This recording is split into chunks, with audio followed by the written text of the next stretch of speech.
Support for this podcast comes from PulseAM and Customer Lobby. Successful Certain Path members like you know the value of thinking like a customer. We've got the tools to help you do just that.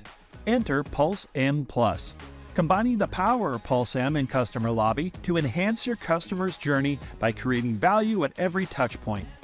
We've helped hundreds of Certain Path members like you win and retain more business. PulseAM Plus utilizes PulseAM's industry-leading reputation management capabilities to help you build out the early stages in your customer's journey and maximize your online reputation through Google reviews. Then, PulseAM Plus keeps your customers coming back by incorporating Customer Lobby's powerful retention platform, using postcards, emails, and text messages to send the right message at the right time to encourage repeat business. And as a Certain Path member, we'll waive your setup fees. For more information, please visit get.pulseam.me/PM-plus-CertainPath. Welcome to The Successful Contractor, powered by Certain Path, formerly Success Group International, a show for residential contractors about residential contractors. We chronicle business journeys, share insights, and celebrate successes in this wonderful industry. I'm your host, Bob Houchin. As a reminder, all episodes of The Successful Contractor are available on YouTube as well as your podcast player of choice. And for more information on how Certain Path can put your contracting company on a certain path to success, visit our website, www.mycertainpath.com. I'm excited to bring to you an interview with Eugene Martin, salesperson for Lakeside KangaRoof, Geneva, New York. In 2022, Gene sold by himself $6.9 million in residential roofing. And get this, he estimated only about 10% of those jobs were insurance jobs. You're going to learn how Gene got into the roofing industry. Then for nearly 50 minutes, he's going to explain his sales process step by step. But before launching into the interview, I want to make a quick point. Gene has been a high sales performer for many, many years. He's been a part of the Certain Path family since 2009. Gene's gone through all of our roofing sales training, and he's made the process his own. Weeks ago, we had our Certain Path Awards Gala, where we recognized 90 roofing sales professionals for selling over $1 million. So Certain Path roofing members, if you haven't been to the sales training, quit waiting, go. For non-Certain Path members, it doesn't matter if you're in roofing, HVAC, electrical, or plumbing. We have training to help you or your team build value, sell ethically, and generate a ton of revenue for your company. So come to a profit day to learn more. Okay, without further ado, here's my conversation with Gene Martin, the $6.9 million man from Lakeside KangaRoof in Little Geneva, New York. I hope you enjoy our conversation. Take away a minute or two. Gene, thank you so much for taking time with me today. I really appreciate it. How are you doing? I'm doing well. Good. How you doing, Bob? I'm doing excellent. For people who haven't had the pleasure of meeting you at Expo or a training, could you kind of share with everyone your name, your company name, and where you guys are located? Yeah, so my name is Eugene Martin, and we're located up in Geneva, New York. How far is Geneva from, like, New York City, though? Oh, yeah, great question. Yeah. Because a lot of people think New York is New York City. We're actually very far away. Okay. Yeah, we're probably like 250 miles away, so we're really in between Rochester and Syracuse, out in the rural part. Yeah, I always say the nice part of New York. I like it. That's great. We're talking for an excellent reason. You have been a high-performing salesperson in the roofing industry for a while, but this last year you really kicked some butt, if I could say. What did you end up doing your total sales number last year? I think it was right around 6.9 million. Fantastic. Good for you. Congratulations. Thank you. No, so we're very excited to learn the little bit of the secret sauce. We don't have to give it all away, but maybe a little bit today. Before we get into how you run your appointments, love to learn your story. I always enjoy learning how people got to where they are today. So let's start with you. How did you ultimately end up in the trade? So what's your background? So, well, as a young boy growing up, my father was a farmer, and I went on to work for farmers and all that stuff. So, and that was actually going to be my dream. I was going to be a farmer, Yeah. And so I got to the point, 16, 17 years old. Our church has a youth group and whatnot, and that usually takes place, Saturdays and Sundays. And I said, you know what, this farming thing is great, but I was in a dairy farm, so yeah. long story short, the cows had to be milked on Sundays, so I had to work on Sundays, and I really didn't want to do that. So anyway, I had a brother that was in construction, and I called him up and I said, hey, I'm done with this farming thing. And I said, do you need any help? And he's like, yeah, sure. So I ended up working for him and worked for him for like 5 years. Really? And General construction. yeah, we did build pole barns, we did sheetrock, did roofs, did sidings, and all that stuff. It was a great experience. Learned a lot of different things in the construction industry. Yeah. And did that for about 5 years. And then my brother sort of wanted to switch gears and go more into the excavation side of construction. And he said, you know what? By the end of the year, he said, I don't want any employees. I'm just going to do that by myself. So I'm like, wow. Sort of first came as a shock a little bit, and I'm like, you know what? Sort of did a little soul search. And I said, you know what? Out of all this, I really love doing the roofing part, and I think I can, help people out, protect their families, protect their homes, and I really think I can make a difference, and in the roofing world at that time, and maybe even still today, was sort of viewed as a sort of down low job, if you will. And so, yeah, that's what I did. I started my own roofing company in the spring of 2005 and owned and operated that for like 6 years, and then sort of sold my company, actually merged it with Lakeside KangaRoof, and stayed on with them as a salesperson, sort of helping with the day-to-day operations, and sort of, fast forward to 2023, really my main focus now is on sales. That's fantastic. Yeah. Yeah, and you just still enjoy all these years. It's still a new challenge every day. Enjoy the interaction with people. But I do, I get those days where I'm like, maybe I should be doing something different, I guess, don't we all, right? Yeah. For the most part, 95% of the time, every customer that I go to every single day it's a different person. You have to meet that different person, and everybody's different. God made everybody different, and so it's always cool to sort of see that every house is different. Yeah. Yeah, there is some little challenges that come along the way. Sure. How many appointments will you run a day typically? Do you do the 2 to 3, or sometimes do? So this time of the year, in the winter time, I would say two to three is Just get 2. Yeah, and that might be an average of maybe 4 days a week or so. Yeah. Then when we get busy, say like April on to Christmas time, I'll probably be running about 5 appointments a day. Is that right? Look at you. So what time you start, when you finish? So typically the first appointment is booked around 8:30, 9 o'clock, and so a lot of appointments run into the evening time. So Sure. I guess probably in the summertime, hate to say it, but a lot of times I'm coming back to the house, it might be 7 o'clock, sometimes 8 o'clock. Yeah. 9 o'clock once in a while, not too often. Right. Yeah, you got to make hay when sun shines. That's it. Yeah. Yeah, and at least you get the winter to take a breath every once. Yeah. Love it. Well needed. That's great. Well, let's talk about your process a little bit, and how you get homeowners happily involved with you guys. When you go to a call, how much are you getting from the office about the appointment? What do you do to get your mindset right? So how do you handle both of those things? Yeah, so most of them, I say 80% of the calls, you have a name and an address and an appointment time when I need to be there. Sometimes the office, if they're able to get some information, they might put in there, elderly couple, whatever, hard of hearing, blah, blah, blah, so all that stuff I like it when they do that. It sort of helps you get ready. All right, is this going to be a young person, an old person, or do they have some handicap challenges, and how can we deal with that? So how do I sort of get my mind wrapped around it?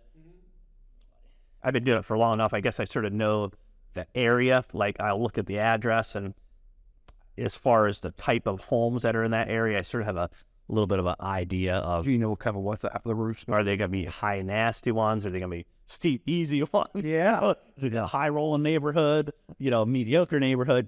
So that's sort of how I wrap my head around. Do you listen to any music or anything? You like quiet? Just kind of think about the next, that appointment?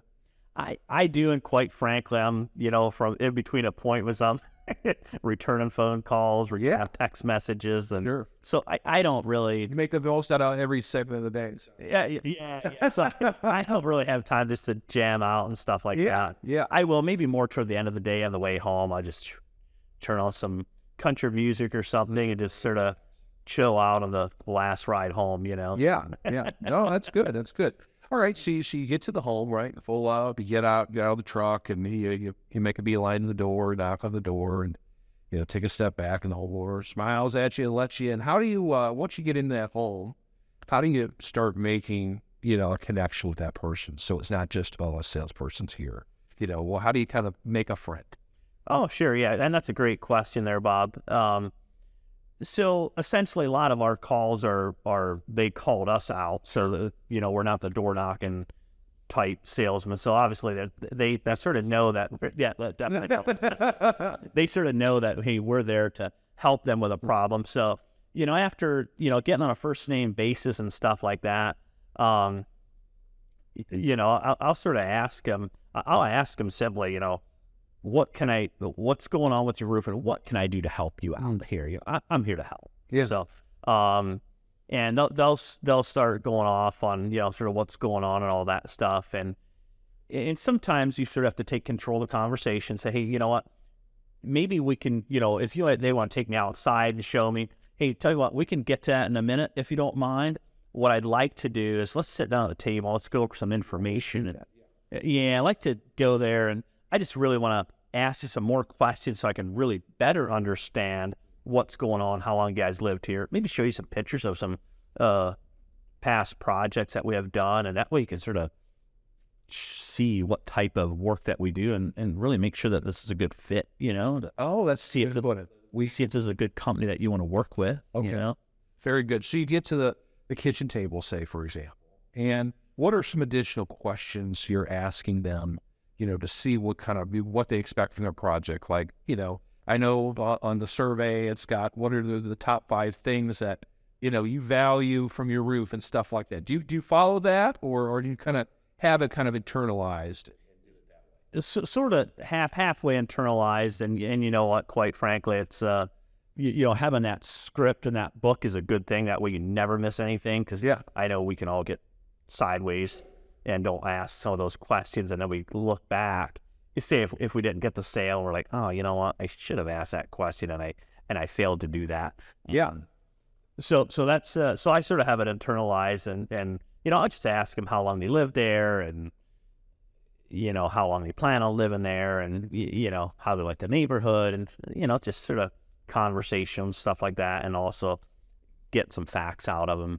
Does that help decide on how you're going to build your options out? If they're like, oh, well, we're going to live here another year or two, maybe, you're not going to be able to offer the premium roofing system, or do you not allow that to influence how you build your options? No, I pretty much build them all the same way, knowing that, hey, if they're going to sell in a year, they may not want the premium. But you know what? I've also had times where they did want the premium, and they want the one with the transferable warranty and the best shingle, because you know what? There's a chance that maybe some of their family might buy the home, or, they're just that nice, older couple that say, hey, you know what? We can afford it. I just don't believe in doing the cheapest. I want the best. That's just how they're wired, and that's totally okay. Yeah. So there's always Absolutely. That's all right. Yeah. Yeah. That's sort of how we do that, I guess. And I think one of the questions also, like, what prompted you to get a new roof, or what prompted you to call it today, right? You asked that, right? So what do you, is it, well, I think my buddy next door had the insurance company out, and they said they can get us a new roof, or like, what are you listening for when you ask a question like that to figure out why they called you? Yeah. So I'm listening for really what made him pick up the phone. Yeah. Is it the, a hailstorm went through the area, which we don't get a lot of those, is a windstorm, we get more of those, I guess, would be the question. Listening for that. Are they having leaks? Are they, missing shingles? Is it just stones coming off their shingles? Really, what is it? Yeah. Does the roof look wavy? There's, you name it. There's even more of them. Yeah, for sure, for sure. Do you up front in that initial conversation all talk about budget? Like, what did you expect this project to be, or do you not talk about money a little bit up front? So typically I don't ask that question until we've warmed up quite a bit, and we feel like we have a good rapport going on and whatnot. Yeah. And then before, I will step outside the home again, do the measurements and all that stuff, and typically go up on the roof and do a roof inspection. So before I go out there, I'll try to answer that question. Hey, what are you guys thinking for a budget range? Oh, Bob, are you thinking like 8 to 10 or 10 to 12 or 12 to 15, maybe 15 to 20? What are you thinking? Right. And if they say $8,000, I thought this is this is a $2,000 brand. I'm not sure you get some crazy answers, right? Oh, sure. You're just like, okay, now I know what I'm in store for, right? Later. That's interesting. A lot of times my comeback to that, Bob, to answer your question is like, how would you come up with that number? Right. 20 years ago, we got a new roof. That's when it was, right? Yeah. Sure. So it's you address it right away. In that case, if they give you a crazy, I really thought it'd be less than that. You immediately talk about how'd you come up with that number? Kind of say, plant the seed. It's going to be. Sure, yeah. Or I'll give you a quick example. I was out at one a couple weeks ago, and they're like, hey, we had some estimates last year, and he obviously didn't tell me what those estimates were. It was a really nice home, and I said, yeah, so I'm just going to forewarn you up front, that if you guys had some estimates last year and they were X, I said, how with COVID and everything, groceries, vehicles, gas, everything went up. Yeah. About 60%. Well, roofing went up about 60% right there. So it's not me, it's not you, it is what it is. Yeah. Just the only reason I'm telling you, Mr. Homeowner, is just so that you can mentally be prepared. But I'm going to do the best I can here for you today. Sure. When you were initially sitting down with them, you mentioned pictures. What else? And I went through a bounty of questions that you could ask.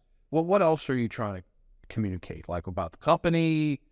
When you showing them the project? What do you do with your? So in addition to showing them pictures of completed projects that we have done, yeah, I'm also showing them, here's our insurance, here's all of our guarantees. I'll go over the guarantees, briefly, but I'll leave it all in there, and they can look at that while I'm out there doing the roof inspection and all that stuff. So they can sort of see it with their own eyes. They don't have to take it from me, take it from the, from my binder and pictures and stuff like that. And, there's our licensing, there's our technician safety, and a bunch of certifications of all of our installers, and I'll have some funny pictures in there too, Yeah. Is that right? So get some levity. Get some laugh, and I got a little kangaroo, that I'm holding. So I like it. A lot of people are like, "Is that a real kangaroo?" Yes, it is. We opt to it, Yeah, that's funny. So what do you say about the company or yourself at that point to get them to go, "Oh, this is someone I or a company I can really trust"? Sure. Yeah. So in that, probably after the warm up and stuff, I'll sort of give them my story. Hey, I've been doing this for 20 years, specialize in residential roofing on homes just like yours, so there really isn't a project out there as far as in the roofing world that we didn't tackle, so whatever challenges that you have going on, I probably saw it before, and I'm here to help you out. So you can tell me sort of what you expect and what you're looking for, and I'm happy to sort of walk you through that. But what I also will be doing, I'll give you some recommendations as well. So if I think something is totally off the charts, you don't mind if I let you know, right? I'd like to know. Yeah, that's very good. Very good. Okay. So you've sat down and have gone through this. How long does that typically last for you? That sit down warm up process? Probably depends on the person. I would say by the time I walk in the front door, by the time we're going over this, it's probably a good 20 minutes. Okay. 20 minutes, not bad. Okay, very good. And then you're going to go outside and you're going to start doing an outside visual inspection, some measuring, you get on the roof right away. Yep. I typically, so most times I sort of walk around the front of the house, to determine where's a safe spot to put up my ladder. Yeah. And so I'll go up on the roof, and sometimes they'll come out with me. Most times they don't, So I'll go up on the roof, take some measurements, do an inspection, take a bunch of photos up there and all that stuff. Yeah. And so once I come down, I'll have created all the measurements and all that stuff. I'll go back into the house, and I ask them, I'll let them know that I have some samples with me, and is it okay if I bring them in? You know, Yeah. so I don't always show them brochures. I usually bring in actual samples. That way they can feel exactly what their money's getting them. I like that. Instead of looking at a piece of paper that looks all glamorous. Yeah, I can't show it. So when you're doing your measuring and your picture, do you guys use any kind of an app or anything? So yes, we do. Sometimes we use Hover, sometimes we use Eagle View. And if I know going out, it's like a high, steep cut up roof, you don't have that Eagle View. So at that point in time, I'm not getting on those roofs, you know. For sure. Unless there's like a immediate need, something that they really want me to check out or whatever. So that's sort of how we determine, you know. Sure. Or if I don't have an Eagle View, I just bite the bullet, go up there. How about you get in the attic and check anything out there? I know it's always kind of part of the process. I don't know if that's something you still do. Yeah, I used to all the time, but quite frankly, I backslid from that. I don't go up into every attic because you sort of formulate an opinion of how they looked, I guess. And, you know, to anybody listening, I would probably encourage them to go up in the attic and look. I'm not saying it's a right way. Sure. Because you could really tell a lot by looking in the attics as far as ventilation and mold and stuff like that. Yeah. So, Yeah. I guess, your competition, and you probably different, getting all the certifications out, going the extra mile, getting on the roof. I know a lot of guys just, they dropped the bit off. Do you guys differentiate yourselves in that way, and how far you go above and beyond? yeah, that's right. With our credentials and all that stuff.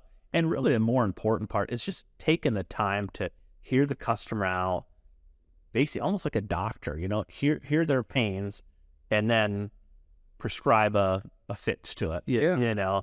And yes, quite a few of our competitors are, they're coming out, and I just got one last week again. I took the time to explain it to her. She's a lady that she needs to know all the details. Another competitor was definitely a lot lower price than us, but she said, I don't know if he was in a hurry or what, but he sort of came and he talked a little bit and said, here you go, here's a bid, and he's out the door. You know what I mean?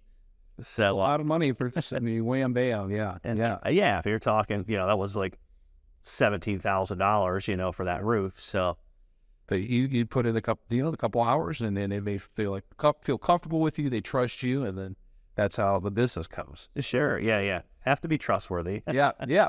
So you've done your measurements, and you're ready to come in with some samples. What else do you sit down with them at that point and discuss? Is there more of a presentation you give, or has that pretty much all been covered before you did the measure? So one of the first things that I do when I come back in, I'll ask, you know, because I'll have left my iPad in there with the pictures and my binder with all of our credentials. I'll ask them, you know, if all that stuff made sense. Do you have any questions on any of that? Is it clear as mud? Yeah. You know, and, you know, sometimes I'll have questions, so I'll touch on that. And most times they're like, hey, we're all good, you know, and I'm glad you showed me that. That's usually their response, you know. So they're happy just to know, like, hey, look, you guys have all these credentials and stuff. Another company that was in here, they didn't even bring all that stuff in. I don't know if they have it or not.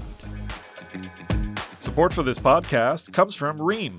Brothers Richard and Donald Rheem founded Rheem Manufacturing Company in Emeryville, California in 1925. The company has produced a number of cutting-edge products in its 89 years of operation. Today, Rheem is North America's only manufacturer of HVAC, water heating, pool and spa heating, and commercial refrigeration solutions. For more information, go to rheem.com. Do you have your options already written at that point, written down, or what you're going to present them, and then the roof? Nope. So I'll You do that in the front. do that right in front. Okay. Yeah. So, and I'll have my little scratch pad there, and I'll break out some options right there. You know, this type of shingle. I'll show them this one's thicker. This one has different warranties on it. And Okay. Yeah. stuff like And so you build the roof with it. I sort of do. Yeah. Yeah.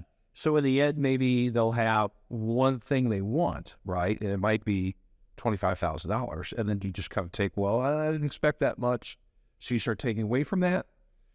So I know that's the way our trainers taught us. I don't necessarily. I sort of build out maybe 2 or 3 options right there, and maybe I do it probably different on every one, so I'm maybe not consistent on that part. So yeah, I'll typically, sometimes I'll just give if they want a lot of options, I'll give them 3 options up front, and I'll sort of break it down hey, this is what this one will get you, this is what this one will get you, sort of show them the difference that way. Yeah. Sometimes they're hey, you know what, maybe they just sort of want one option, or they don't, maybe they just don't really care. Yeah. So I sort of give them one option, and hey, if they're... Well, you're reading of how the conversation's going, what they really want. You're right. If they really want this, I'm okay, well, then you really want this, right? Sure. What are some of the different ways that your roof, your options differentiate? What materials? Is this long warranties? Maybe kind of speak to that. Yeah. So different thicknesses of shingles, Certainty makes professional grade shingles that are thicker and better and stuff, have a longer life expectancy. Yeah. They have more of the average landmark shingle, and also if they want a different brand of shingle that's less expensive, and give that option. So there's that. Do you want a transferable warranty? Are you going to be selling the house in the next 10, 12 years? Is that going to be important to you? Yeah. So underlayments, you do any better? Underlayments are pretty much the same, so that don't really change much here at KangaRoof. Yeah. There's also some ventilation aspect, soffit vents that we can add. Sure. Maybe insulation and different stuff like that. Do you do a lot of insulation? Not a ton, but it is something that we offer. Sometimes gutters, I was going to get, that was my gutter thing. How often you're doing gutter jobs? Yeah. Gutters are pretty common. Yeah. Yeah. So we throw that in there as an option most times. It's more like a separate line item option. Sure. They don't necessarily need to have it done at the same time, but hey, they just need here, get her all done. Here we are. How often do you see homes with not proper ventilation still? Is that still something you see all the time? Yeah, probably. There's a lot. Over half for sure. Really? Yeah. Just 60% maybe.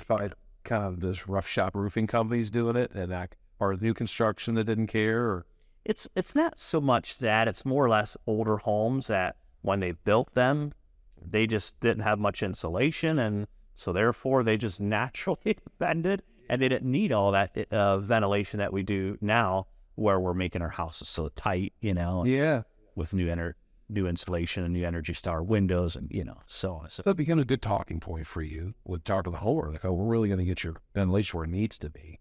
Sure. So, there's no mold growing and all that gross stuff, right? So after that comes up. Yeah, absolutely. Yeah, because they don't want mold growing. Neither does anybody else. That's unhealthy. Oh, sure. How much financing do you guys do? Do you do much financing? Yeah, and I don't have hard numbers on that, Bob. I would say maybe, it's getting more and more every year. Maybe 25 to 30%. Okay, so a good chunk. Yeah. And when you show your options, you always show with a finance price as long with the overall price? No, most times actually I'm showing the overall price, and also I'm showing the finance price with it. Okay, so you have both. Yeah, for sure. Okay. Because, I find anyway, if you tell them, hey, it's going to be $275 a month, well, what's my overall price? They want to know that for sure. In all fairness. Yeah, absolutely. What financing product are you using a lot now? Is it the same as cash, or will you fluctuate depending upon what the customer seems to work? Yeah, so we don't offer any 0% right now. Okay. We offer low interest financing, and we're hooked up through a couple of the local banks and credit unions that we really over the years have developed a good working relationship with them, and that's great. It helps us help the customer, and it also helps that credit union to get a customer as well. So yeah, it's a win-win situation. Yeah. There's some other online ones that we use as well. How long is the payoff period typically for those slow, low interest ones? Anywhere from 12 months up to 120 months. Okay. So it could be, you don't like that price? Well, let's stretch it out a little bit, right? Yeah. We do a lot of that, as they start, that's a little more than I expected. So, we do have other financing. We do that sometimes. So back, earlier you asked a question. I typically, if they're talking about financing, or I'll ask them if they're considering paying with check or cash or chicken wings or payment options. I do like chicken wings. Yeah, it's funny how many people want to trade roofs for chicken wings. Yeah. You wouldn't believe it. Imagine that. But yeah, as far as if they're like, hey, you know what, we probably want to finance some of that there. And my next question will be, well, where do you guys, what's comfortable for you guys on a monthly payment, So you get into it early on. Yeah, we try to, and if they're like, hey, you know what, we're sort of going to be comfortable around that 250 to 300, and all right, Bob, so that's not going to take the pepperoni off the pizza, right? I could do shit for a little while, Z, but no, yeah, right. That's good though. You address it early on, so there's no shock, at least in terms of that they're wanting to finance at the end, or you sure you've got some strong financing options for it. Well, do you give multiple financing options at that point? So if they say, yeah, for sure, I'm financing, we do the 12 month and the 120 month all at once, or are you pretty much find out? Well, so if we find out what their monthly payment is, I'll try to get them into a term that is somewhere like that. If they're like, hey, A-okay, or you know what, Bob, I didn't think about this here. I think maybe I got to stick more to 200, and I see you have an option here. I'll show them the whole chart. I'm very transparent, I'll show them the whole chart. Hey, you know what, they can have one here for $180 or $200. I like that one better. Hey, you know what, we can do that. No problem. Yeah, that's great. Quick insurance break. How much insurance work do you guys do? Do you do a lot of it, or not so much? Not a ton. Just we don't have a ton of storms around there where we live. I mean, last year we had a hailstorm, so we did a little bit of it. So, but really, it's probably 10% maybe. Is that right? Okay. How much of those jobs differ for you versus the typical what we call retail jobs? Is it you're trying to meet the adjuster out on the side, and then it's just more steps to that call? More steps of the call for sure. Yeah. Try to meet the adjuster on site, and, really go up on the roof and do the roof inspection together and figure out where we can, be fair and reasonable. And, cause a lot of times if there's a storm going through, these people, the homeowners, they weren't mentally prepared to replace this roof. This was sprung upon them one day when the hailstorm ripped through, so it's like, now we're going to spend $15,000 on a roof. So, they obviously don't want to pay a whole lot more than their deductible if possible. Yeah, right. How often does that happen for you where you're saying, hey, there's a gully between they're giving you 10, really this project's 15 or 16. Does that happen often, or are you able to negotiate? Insurance? Yes, it does happen. I mean, 75% of the time we can usually get to terms with the homeowner and the insurance companies. Yeah. So that, we sort of got to get all three on board, us and homeowner and insurance company. The other 25% of the time, we can, or it's just an extreme going back and forth, Yeah. Do you use financing as a bridge in those situations? If there's a $5,000 difference or something like that? We have, financing, or, hey, maybe instead of that homeowner wanting to upgrade all of a sudden, like, hey, maybe you just want to sort of stick with what you had, you know what I mean? Right. And worry about the upgrades. Because they thought to get everything, but yeah. No, that's not. Yeah. Or a lot of times I find myself educating the homeowner, like, hey, this is what the insurance company, how they work and what they owe for, and don't know. Yeah, like to say it's stuck in that situation where you have to use it. They don't. Right. Yeah. Advocate, teacher. Yeah. That's interesting. Okay, so to kind of go back to the process in general, dealing with objections, people that go, boy, Gina, it's still a lot of money that we're talking about. I don't want to get other bids. How do you address those people that I was raised, I got to get 3 bids or I got to get 30 bids? I'm a bid collector. How do you handle it? Sure. So I always struggle with that part, but I will agree with them. Yes, it is a lot of money. Yeah. Bob, look what we're doing. We're putting a roof on your home, and that's protecting you and your family and probably the largest investment of your lifetime, right? So, I mean, you would agree with everything that we're doing, this is pretty much where it is. Yeah. But, let me ask you. So you sort of helped me build this roofing system. Is there anything here that you want to take away from it? Or, what when you're getting more bids, what are you going to be looking for? And sort of base it off of how their response is there. Yeah. Yeah. And, most times it's like, we just want to really see what's out there, Yeah. So, at that point in time, sometimes You don't push, but you ask the open-ended questions to get the information.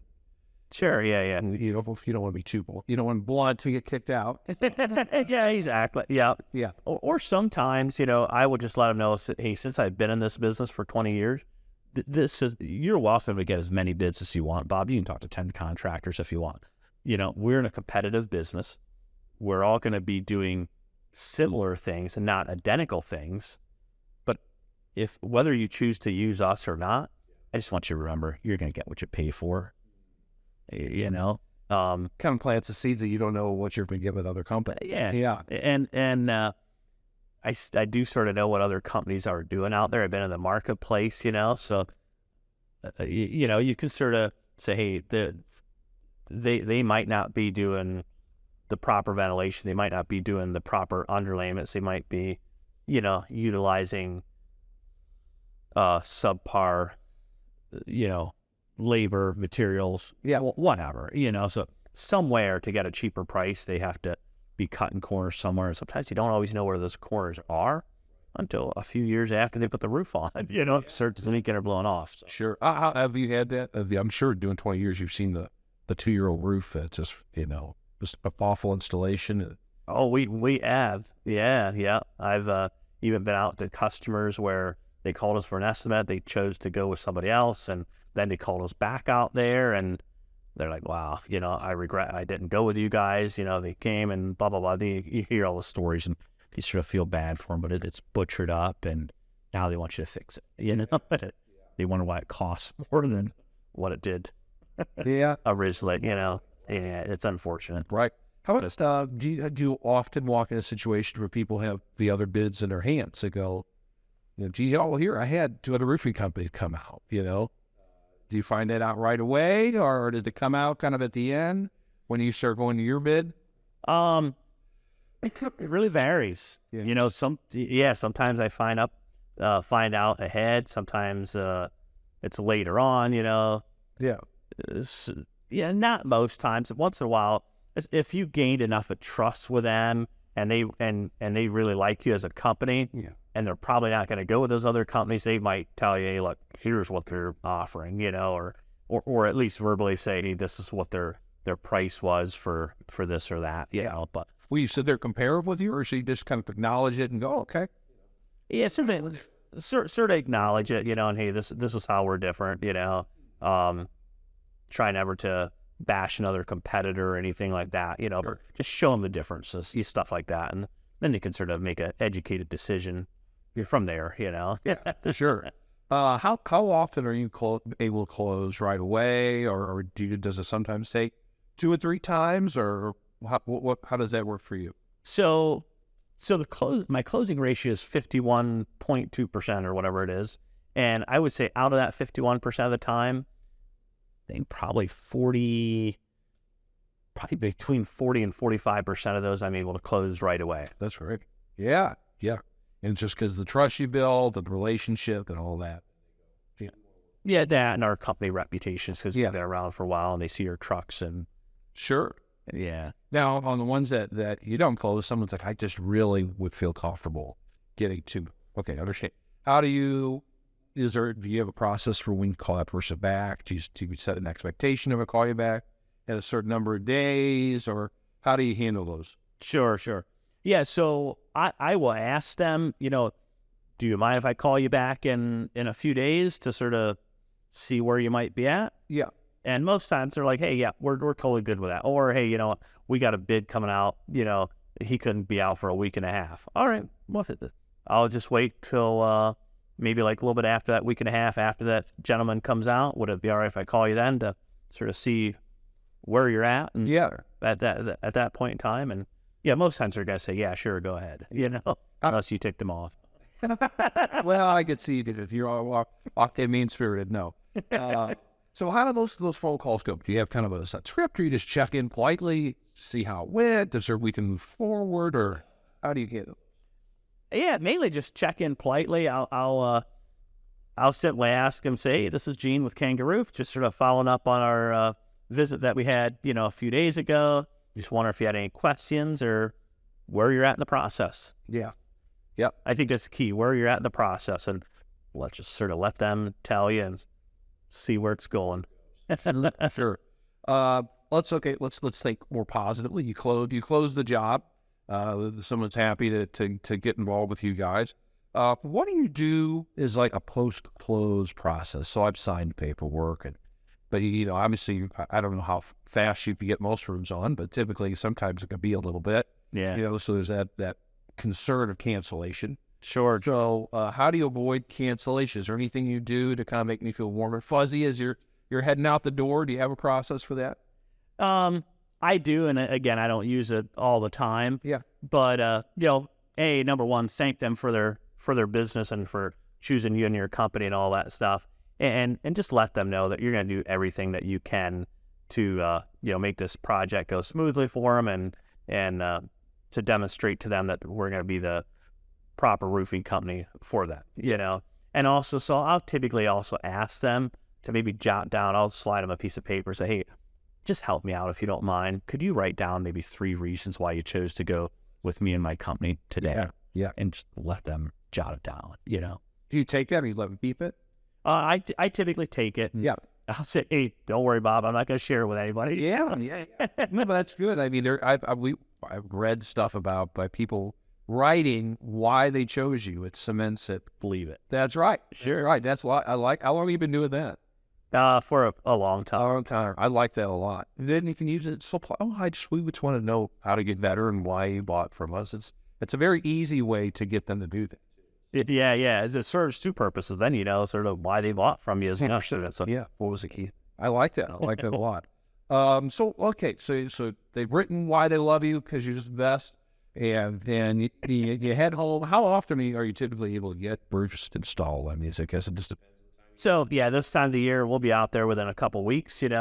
Come September, October, November, they're probably going to be waiting anywhere from 6 to 10 weeks. Yeah. And I'll also just reassure them that I'll always give them my direct cell number, so they can always call me with any questions. But also reassure them that our project manager is going to be following up with them to get this project scheduled. And also to let them know if we are out 6 to 10 weeks, don't expect to hear from our project manager tomorrow or next week. It's going to be close to that start date because we get a lot of variables that can happen in the next 6 to 10 weeks, as far as weather. So sort of set that expectation, So I also do that way they're not calling our scheduler, 3 weeks or 3 days after I sign them up. "Hey, we didn't hear from your scheduler yet." You're like, "What's happening?" Right. He can't forecast 8 weeks out which day we're going to be there. For sure. How much, once that's sold, do you have much to do with production? You talk with them much about the project, or is it pretty much you're worrying about sales and then they handle the rest? Yeah. So, I used to always meet with the team every single morning. I don't find myself doing that anymore. I mean, our production manager's been with us for a while now, so he sort of knows what's going on and what to expect, and we sort of just developed that over the years. But if he has any questions, they're always available to talk or text or whatever. Yeah. I mean, do you collect the check then, or is there someone on the production side that does? So actually, what we started doing the last couple of years is when we're done. Our office actually just sends them out an invoice and they'll just pay off of that. Yeah. Oh, okay. So AR hasn't gotten too high with that? How does she do that? A little bit. A little higher than I'd like to see it. Yeah. I mean, I'm not saying I used to go out and collect checks, and that's always a good thing to do it. Yeah. That way. I just was so much, and I don't have. You've been a busy boy. You've been a busy boy for sure. That's excellent. Well, Gene, just kind of in wrapping up, what motivates you to just, you're pulling some long hours in the summer, right? That's not an easy sacrifice. What drives you to put that kind of effort in time? I would say mine is I'm very competitive, so I always want to do better than what I did before. Yeah, you know, sure. and I like to see those closing rates very high. So that's probably the number one motivator. Yeah, and I like to make money as well. So sure. that's that's another one as well, I guess. And I just really just like helping people out. And I know the opportunities out there, and you know what, if I can't help them out, are they getting burned by somebody else? You know, and I'm not saying that we have good competition as well. Sure. So, but there's also some competition that I feel is not really doing what they can to help people out. Yeah, it makes someone sure bad. Like there, that gets that negative connotation about roofing because there's the fly-by-night guys. Sure. Yeah. How much do you pay attention to your numbers? Or is it every day? You're tracking your revenue? No, and here we're at March, whatever. Are we at March 9th today? Something like that, March 9th, 10th. I don't even know what my numbers are for 2023. So you just worry about the process, every call. Just focus. My main goal is to focus on that individual customer that's in front of me right there. Give them 110% of your time. And after that, then we move on to the next customer, and look at the numbers. Yeah. Toward the end of the year, wherever we fall, Yeah, sure. What last question? What advice might you have for maybe new salespeople in the roofing space that watch this? What would you say to them how to be successful? Probably just to have that helpful mindset. What can I do to help you out as far as the customer, and just be very transparent and be humble and just always do the right thing, even if nobody's watching. Yeah, good stuff. Thank you so much for your time. This was really enjoyable. Congratulations on all your success, and I appreciate you taking some time. That's Eugene Martin, the $6.9 million man from Lakeside KangaRoof in Geneva, New York. I hope you've enjoyed today's show. If so, please like and subscribe on YouTube. If you're on your favorite podcast player, please leave us a 5-star review. The 2 seconds you take to leave a review will help other success-minded contractors like you find us and hopefully get a little bit better, which elevates our entire industry. And please be sure to join me for future episodes. This has been The Successful Contractor, powered by CertainPath. Support for this podcast comes from Dynamic Air Quality Solutions. Since 1982, Dynamic has been the leader in designing, manufacturing, and distributing IAQ products to the commercial and residential markets through authorized HVAC contractors. CertainPath members receive the exclusive value of the Clean Air Defense System private label to drive your brand in the market you serve. Our commitment starts with support. We provide you with world-class, industry-leading technical and communications training, face-to-face and online. Become a Clean Air Defense System indoor air quality partner and dominate your market. Visit worldclassiaq.com for more information. The Successful Contractor Podcast is part of the CertainPath family. CertainPath builds successful home service businesses and has for 23 years. We do it by providing contractors with a proven path to success, professional coaching, software solutions, and a member community of over 1,000 contractors just like you. Doubling your sales with a 20% net profit and an inspiring company culture is all possible. Let us show you the way. With CertainPath, success is made certain. Visit www.mycertainpath.com for more information.